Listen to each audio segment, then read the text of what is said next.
kitab Lukas pasal yang ke-8. Ya.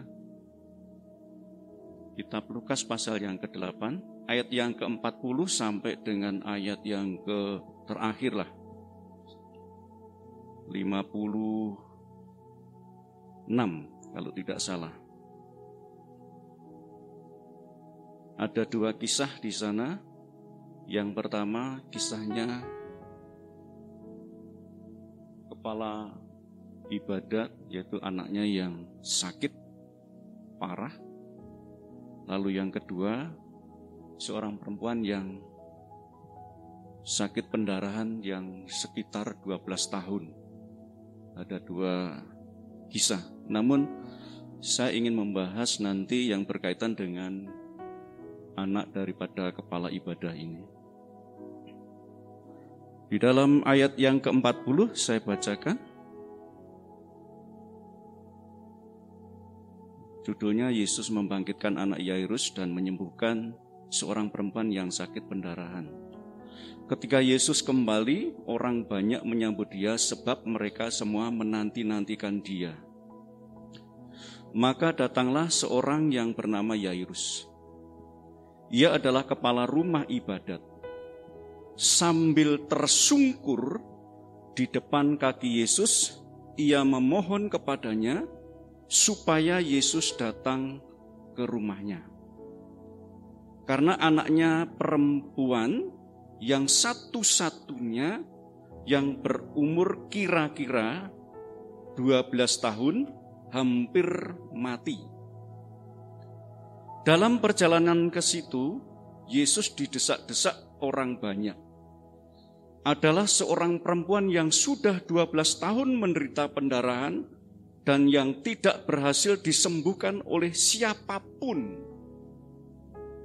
Ia maju mendekati Yesus dari belakang dan menjamah jumbai jubahnya, dan seketika itu juga berhentilah pendarahannya. Lalu kata Yesus, "Siapa yang menjamah aku?" Dan karena tidak ada yang mengakuinya, berkatalah Petrus, "Guru, orang banyak mengerumuni dan mendesak engkau." Tetapi Yesus berkata, "Ada seorang yang menjamah aku, sebab aku merasa ada kuasa keluar dari diriku." Ketika perempuan itu melihat bahwa perbuatannya itu diketahuan, ia datang dengan gemetar, tersungkur di depannya, dan menceritakan kepada orang banyak apa sebabnya ia menjamah dia, dan bahwa ia seketika itu juga menjadi sembuh. Maka katanya kepada perempuan itu, "Hai anakku, imanmu telah menyelamatkan engkau. Pergilah dengan selamat." Ketika Yesus masih berbicara, datanglah seorang dari keluarga kepala rumah ibadat itu dan berkata, "Anakmu sudah mati. Jangan lagi engkau menyusah-nyusahkan guru." Tetapi Yesus mendengarnya dan berkata kepada Yairus, "Jangan takut, percaya saja, dan anakmu akan selamat." Setibanya di rumah Yairus, Yesus tidak memperbolehkan seorang pun ikut masuk dengan dia, kecuali Petrus, Yohanes, dan Yakobus, dan ayah anak itu serta ibunya. Semua orang menangis dan meratapi anak itu. Akan tetapi Yesus berkata, "Jangan menangis. Ia tidak mati, tetapi tidur." Mereka menertawakan dia, karena mereka tahu bahwa anak itu telah mati. Lalu Yesus memegang tangan anak itu dan berseru, katanya, "Hai anak, bangunlah." Maka kembalilah roh anak itu, dan seketika itu juga ia bangkit berdiri. Lalu Yesus menyuruh mereka memberi anak itu makan. Dan takjublah orang tua anak itu. Tetapi Yesus melarang mereka memberitahukan kepada siapapun juga apa yang terjadi itu. Puji Tuhan. Bapak Ibu membaca tadi ayatnya? Membaca di dalam HP sucinya? Atau ada yang membawa Alkitab? Puji Tuhan. Bapak Ibu yang dikasihi Tuhan Yesus, saya sangat tertarik dengan ayat ini, walaupun saya hanya mungkin menguraikan terkait dengan anaknya, yaitu siapa namanya? Saya tertarik dengan itu. Kenapa? Karena di sini ada banyak hal yang perlu kita perhatikan ya. Ketika persoalan yang menghadang dalam kehidupan kita, ya, seolah bahwa kita ini tidak mampu atau gagal. Tetapi di sini ada oknum yang luar biasa, yaitu Tuhan Yesus yang sanggup menolong. Ada berita duka memang di sini. Dikatakan, ya, anakmu sudah mati. Jangan lagi engkau menyusah-nyusahkan guru. Di dalam ayat yang ke-49. Bapak Ibu yang dikasihi Tuhan, ketika dilanda permasalahan, hal pertama kita butuhkan adalah suatu pertolongan. Betul? Butuh pertolongan. Ketika kita dalam kesulitan, tentunya kita butuh orang lain. Ya, ingat bahwa kita adalah diciptakan Tuhan itu makhluk sosial. Tentunya harus peduli dengan orang lain. Ya. Tetapi yang menjadi pertanyaan kita, pertolongan yang seperti apa? Ya. Di sini semua orang ya pasti mengharapkan pertolongan yang datang tepat pada waktunya. Bukan pertolongan yang datangnya terlambat atau tertunda. Maunya kita seperti itu. Kalau bisa setiap persoalan yang ada segera terselesaikan. Kan begitu ya. Tetapi yang menjadi persoalan, kenapa pertolongan tidak segera datang? Dan seolah atau terlihat bahwa pertolongan itu tidak akan terjadi. Kalau sudah terbentur dengan hal yang seperti itu, ini sebenarnya suasana yang bisa diambil alih oleh siapa? Si jahat. Ya.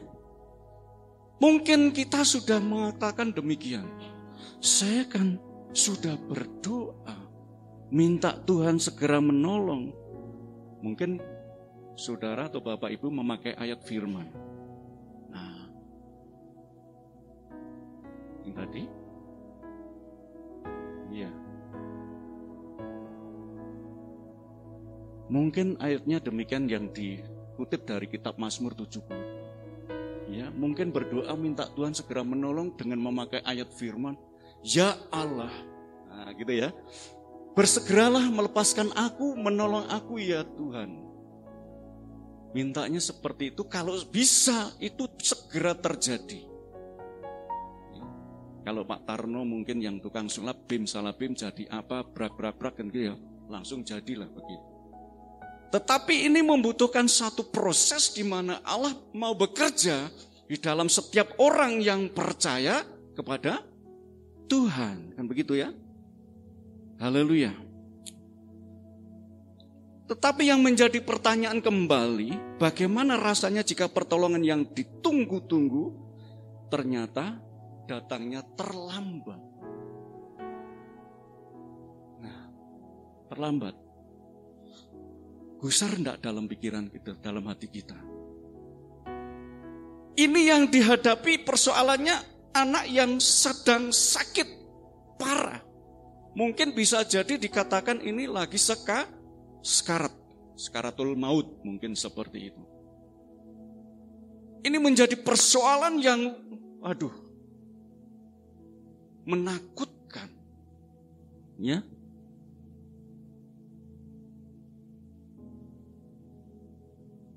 Kalau pertolongan tidak segera terjadi, yang muncul bisa jadi itu antara sedih, bisa jadi itu dikatakan marah, jengkel, saudara bisa lihat,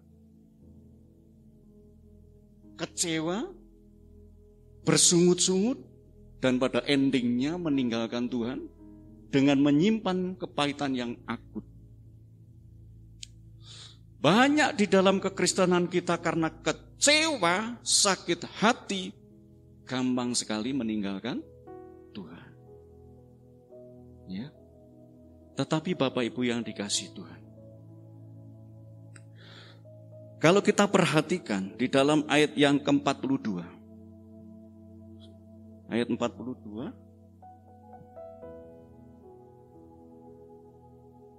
pertolongan yang sepertinya tertunda dan sangat terlambat juga dialami oleh Yairus, seorang kepala rumah ibadat yang mengalami masalah berat karena anak perempuan satu-satunya yang berumur kira-kira 12 tahun hampir mati. Di dalam ayat yang ke-42 dikatakan hampir mati. Ini benar-benar mengundang suatu perasaan bagaimana Yairus, apalagi keluarganya yang pada saat itu menunggui, tentunya berharap. Dan pengharapan itu mungkin bisa diungkapkan dengan harap-harap cemas. Tetapi yang menjadi luar biasa kalau kita perhatikan di dalam ayat tadi, jangan takut, ya. Tuhan Yesus kan sepertinya ringan saja mengatakannya. Anakmu tidak mati. Ya. Anakmu, bahkan dalam ayat yang mungkin agak akhir, anakmu sedang tidur. Kalau dikatakan demikian, anak sudah tidak ada nyawanya, dikatakan sedang tidur. Orang banyak kemungkinan yang mengkerumuni adalah orang-orang yang kecewa, ya, yang kecewa dengan pernyataan Tuhan Yesus. Bahkan di sana dikatakan Yesus seolah-olah ditertawakan, bukan seolah-olah, bahkan ditertawakan oleh orang banyak. Saudaraku yang dikasihi Tuhan, ketika masalah datang, seperti Yairus, apa yang diambil atau sikap apa yang diambil oleh Yairus? Dia mengambil satu keputusan yang luar biasa. Mungkin orang lain tidak menyangka dan tidak mengira. Di sini dikatakan Yairus membuat sebuah keputusan yang sangat tepat, yaitu tidak lari mencari pertolongan kepada manusia atau sumber-sumber lain yang ada di dunia ini, tetapi ia datang kepada Tuhan Yesus. Imannya yang luar biasa Yairus. Aku percaya apapun yang terjadi terhadap keluarga saya, terhadap anak saya, pasti Tuhan pasti menolongnya. Tuhan pasti menolong. Bahkan di dalam Alkitab mencatat di sana, sambil tersungkur, ya. Perhatikan di situ. Sambil tersungkur di depan kaki Yesus, ia memohon kepadanya supaya Yesus datang ke rumahnya. Di dalam ayat yang ke-41b, kata tersungkur menunjuk kepada suatu sikap kesungguhan yang didasari oleh kerendahan hati. Bapak Ibu yang dikasihi Tuhan, inilah sebenarnya modal awal yang harus dimiliki orang percaya kepada Tuhan. Ia berani datang kepada Allah. Ia datang kepada yang tepat, yaitu kepada sasaran, yaitu kepada Tuhan Yesus. Ia tidak mengalihkan imannya kepada yang lain atau berpaling kepada yang lain. Ia percaya bahwa Tuhan pasti bisa menolong. Sekarang kalau kita berada di dalam ruangan ini, semuanya beriman. Ya kan? Beriman. Yakin Tuhan pasti tolong. Tapi ketika kita diperhadapkan dalam situasi berada di rumah atau di luar gereja ini, saudara yang tahu, ya, saudara yang tahu, yang pertama yang muncul adalah apa? Panikan. Ya apa iki? Misalnya seperti itu. Mungkin ketika seorang yang mengasuh anak kecil ini misalnya, tapi ini sudah 12 tahun, katakanlah sedang diasuh oleh orang lain, katakanlah demikian. Apa yang terjadi? Ya apa sih kok bisa terjadi seperti ini? Kok seperti ini? Mungkin menyalahkan yang membantu. Atau menyalahkan istrinya. Atau menyalahkan tetangganya. Dan sebagainya. Tetapi di sini yang luar biasa, Yairus datang kepada Allah dengan tersungkur. Di sini dikatakan menunjuk kepada suatu sikap kesungguhan yang didasari oleh kerendahan hati. Ini yang modal yang perlu diperhatikan.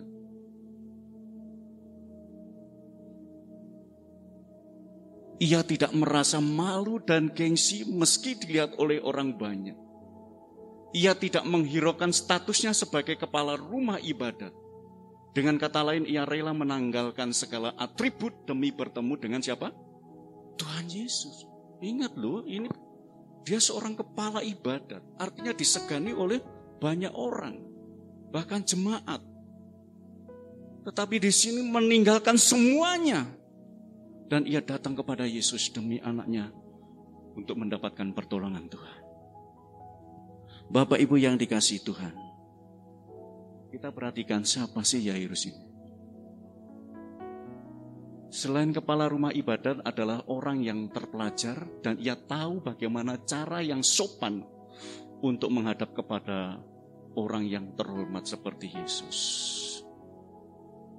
Bapak Ibu yang dikasihi Tuhan, kita ada jalan keluar setiap persoalan. Amin. Setiap masalah kita ada jalan keluar. Tetapi yang dipentingkan di sini bagaimana kita mau datang dengan kesungguhan hati dan mau merendahkan di hadapan Tuhan. Kalau di sini dikatakan tersungkur atau bersungkur atau mungkin dikatakan dengan kata lain bersimpuh, silakan. Yang terpenting adalah kita merendah di hadapan Allah. Dan kita punya keyakinan yang kuat, Tuhan pasti tolong. Amin. Ini. Jangan mudah sekali kita terganggu dengan apa yang ada di sekitar kita. Ketika kita datang kepada Allah, di mana kita harus fokus dan percaya sepenuhnya bahwa Allah siap campur tangan dalam kehidupan kita. Amin. Tepuk tangan dong untuk Tuhan Yesus yang luar biasa. Lalu yang berikutnya. Ini masuk kepada persoalan kita. Ketika tertimpa masalah, ada kebanyakan orang yang tidak langsung datang kepada Tuhan Yesus. Tetapi mereka mencoba mengatasi masalahnya dengan kekuatan sendiri. Dan seringkali pula mereka tergoda untuk mencari apa? Pertolongan yang instan. Ini yang seringkali muncul. Ya, percaya dengan hal-hal yang dulu pernah saya alami. Ya, yang penting cepat. Tapi semuanya itu tidak akan menyelesaikan persoalan yang sesungguhnya. Ya, hanya sesaat Bapak Ibu. Lalu yang berikutnya. Dan karena merasa diri orang kaya, terpandang dan berkedudukan tinggi, mereka merasa enggan dan gengsi untuk tersungkur di bawah kaki Tuhan Yesus dan merendahkan diri. Nah, kadang-kadang kita dihadapkan namanya gengsi. Aku kan pimpinan, masa harus merendah? Malu-maluin aja. Mungkin seperti itu. Mbok ya punya rasa gimana gitu. Aku ke sopo gitu. Ya memang siapa lu? Ya. Kadang itu termuncul dalam benak kita seperti itu. Tapi urusannya ini dengan berhadapan dengan Tuhan. Saudaraku yang dikasihi Tuhan. Saya berani ngomong seperti ini. Banyak di sana teman-teman kita, sahabat-sahabat kita. Pertama gengsi. Yang kedua itu karena persoalannya banyak sehingga sudah dikatakan ogah, males. Itu yang menjadi persoalan. Sehingga mereka untuk bisa diperbaiki cara hidupnya yang lama itu ya agak susah. Tetapi begitu ia terbuka, mereka terbuka hatinya untuk Tuhan. Kita percaya dan yakin orang itu akan diubahkan oleh Tuhan. Lalu yang berikutnya. Di sini dikatakan firman Tuhan. Terkutuklah orang yang mengandalkan manusia, yang mengandalkan kekuatannya sendiri, dan yang hatinya menjauh daripada Tuhan. Tuhan memberikan intimidasi, Bapak Ibu. Kalau orang itu tidak mau merendah di hadapan Allah. Beberapa kemarin ya kalau tidak salah, Pak Gembugem mengajari kita untuk doa bareng-bareng sore hari lewat Zoom. Kita harus belajar merendah, memberi waktu atau luang untuk Tuhan. Karena hari-hari yang kita hadapi setiap harinya kan banyak, atau kegiatannya banyak. Tapi untuk Tuhan, kita bisa hitung berapa kali kita bisa bertemu dengan Tuhan. Itu saja kadangkala susah. Alasannya cemacem, kata orang Inggris. Ya toh, cemacem. Masih begini sih, waduh repot, belum masak dan sebagainya. Itu alasannya. Ya. Atau kalau yang laki-laki, waduh pekerjaannya banyak dah. Tetapi di sini kita perlu bertemu dengan Tuhan. Amin. Bertemu dengan Tuhan. Kami sudah belajar Bapak Ibu. Setiap malam atau setiap ada waktu membuat renungan setiap hari. Pernah saya sampaikan beberapa minggu yang lalu. Kami share beberapa teman.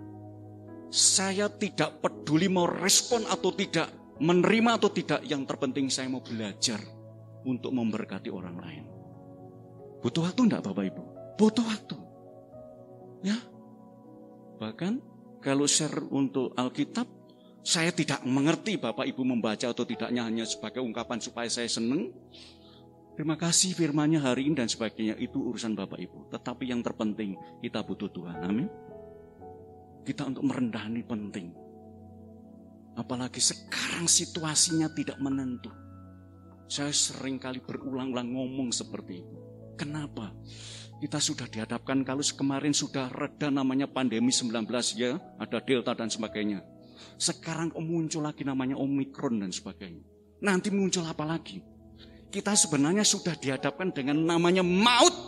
Betul gak? Maut. Sekali waktu kalau ngena pada kita, kalau kita tidak siap, yang terjadi apa? Kematian. Betul gak? Tapi kalau kita sudah siap di hadapan Tuhan, karena Tuhan baik buat kita, Tuhan sayang sama kita, mau mati sekarang, besok dan sebagainya, tidak ada masalah. Amin. Karena Tuhan baik. Lalu yang berikutnya, yang menjadi persoalan, status sosial seringkali menjadi hambatan bagi seorang untuk datang kepada Tuhan. Kita abaikan ya. Saya percaya kita tidak seperti itu.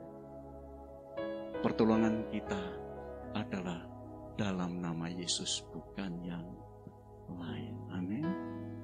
Pertolongan kita itu hanya Tuhan. Sekali lagi, kita tidak boleh berpaling ya, kecuali hanya datang kepada Tuhan. Tuhan penolongmu, Tuhan penuntunmu, Tuhan pembimbingmu, Tuhan adalah jalan hidupmu. Amin. Mari kita tunduk kepala, renungkan firman Tuhan pada saat ini. Allah itu baik. Haleluya. Tuhan itu tidak pernah tinggalkan kita. Persoalan demi persoalan terjadi, tetapi Allah kita yang baik selalu tolong kita. Haleluya Yesus. Terima kasih.